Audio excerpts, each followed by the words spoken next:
My name is Joseph. I have two questions to ask. Why all the Muslims men are allowed to marry for 4 women? And the second one is, how can you prove that Jesus was not crucified? Brother, there's two questions. Brother, are you a Christian? I am. Brother, there's two questions. That why does Islam permit a man to have up to 4 wives? Why does Islam permit a man to have more than one wife? And second question, how can you prove that Jesus Christ, peace be upon him, was not crucified? That Quran is the only religious book on the face of the earth which says marry only one. You read the Bible, you read the Ramayana, you read the Mahabharata, you read the Veda. No religious book on the face of the earth says marry only one besides the Quran. If you read Ramayana, the Hindu scriptures, the father of Sri Ram, he had more than one wife. If you read Mahabharata, Sri Krishna, how many wives he had? 4, 10,000, 10,000. He had 16,108 wives. So if Sri Krishna can have 16,108 wives, so why can't Muslims have maximum up to 4?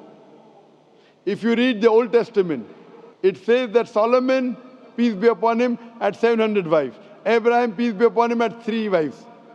So Old Testament tells you can marry as many wives as you want. Same as the New Testament says that you should follow Old Testament. So in Hinduism, in Christianity, in Judaism, you can marry as many as you want. It is later on that the church put a restriction that Christians should marry only one. It is later on, Rabbi Benjamin Yehuda passed a synod and say that Jews should marry only one. Otherwise, previously, they used to marry as many as they wished. It is the Indian penal code in India in 1954 that put a restriction and said under the Hindu Special Marriage Act, the Hindus should marry only one. But the scriptures put no restrictions. Let's analyze what does the Quran say. Quran says in Surah Nisa chapter 4 verse number 3, marry women of your choice in 2s, 3s or 4s, but if you can't do justice, marry only one. This statement, if you can't do justice, marry only one, is only given in the Quran and no other religious scriptures. Let us analyze why does Quran give permission for the Muslim men to marry more than one woman, maximum 4. The reason is that by nature, male and female are born in equal proportion. But if you ask any pediatrician, he will tell you, the doctor of the children, that the female child is stronger than the male child in fighting germs and diseases. So you have more deaths among the male children as compared to female children. So in pediatric age itself, the females are more than the males. As life goes on, there is death due to wars, due to alcoholism, due to drug addiction, due to accident. In all these cases, more men are dying as compared to females. So today in the world, there are more females as compared to males. In few countries, like India and China, the female population is less than the male population because of female feticide and female infanticide. In India, according to a BBC report, every day more than 1,000 fetuses are being aborted after they are identified as females. If you multiply this figure by 365, you get a total of more than 1 million fetuses are being aborted every year in India after they are identified that they are females. According to the Tamil Nadu Government Hospital report, out of 10 females born alive, 4 are put to death. If you stop this evil practice of female feticide and female infanticide in India, even in India, the female population will become more than the male population. Even in China, if you stop this evil practice, the female population will become more than the male population. Today, if you analyze, in USA alone, there are 4.7 million females more than males. In UK alone, there are 1.2 million females more than males. In Germany alone, there are 1.6 million females more than males. In Russia alone, there are 10.6 million females more than males. And God alone knows that how many females are more than males throughout the world. If I agree with you that one man should only marry one woman, and suppose your sister happens to live in America, or suppose my sister happens to live in USA, and the market is saturated, every man has found a wife for himself, yet there will be 4.7 million females who will not find life partner.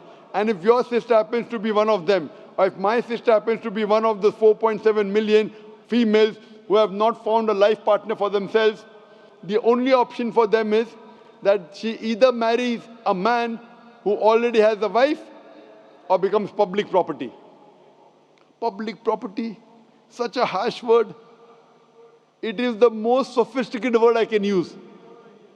I cannot use a better word. You know, in America, today the statistics tell us, on average, a man has 8 different sexual partners before he settles down with one. Having mistresses in US is very common. 5, 10, 20, 30, no problem. Having more than one legal wife, it doesn't go down their throat. When a woman is a mistress, she doesn't get her rights. She is dishonored. She is not treated well.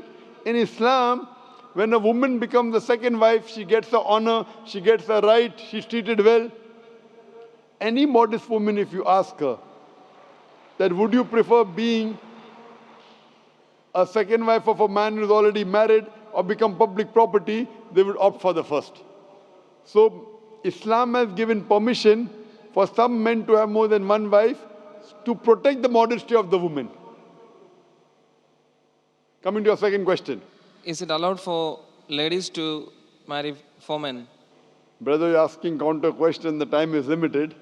You asked 2 questions, now you're asking a 3rd question. Are you convinced with the first answer? I'm convinced with the first one. MashaAllah, so you're convinced, okay.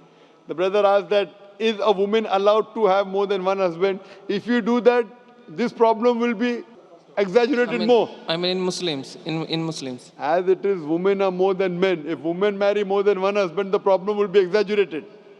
Point number 1. Point number 2, if a man has more than one wife and if the child is born, you can easily identify who is the father, who is the mother. If a woman has more than one husband and the child is born... But DNA is still allowed. Brother, let me finish the answer, na? You asked the question, was I interfering? Was I interrupting? Yes or no? No.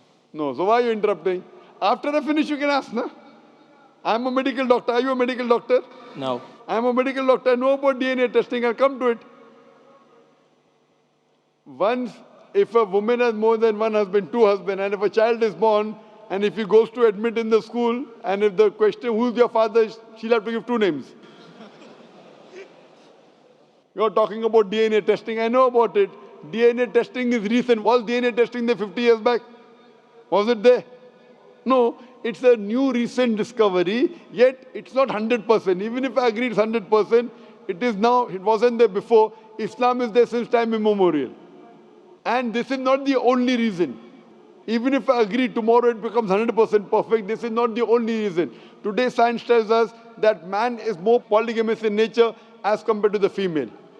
Today science tells us that during menstrual cycle, the female undergoes certain psychological changes. It's not possible for her to do the role of multiple wives.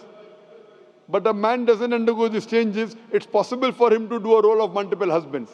Today science tells us that if a man has multiple sexual partners and all are faithful, there is no problem. But if a female has multiple sexual partners and all are faithful, there are chances of sexually transmitted diseases to emerge.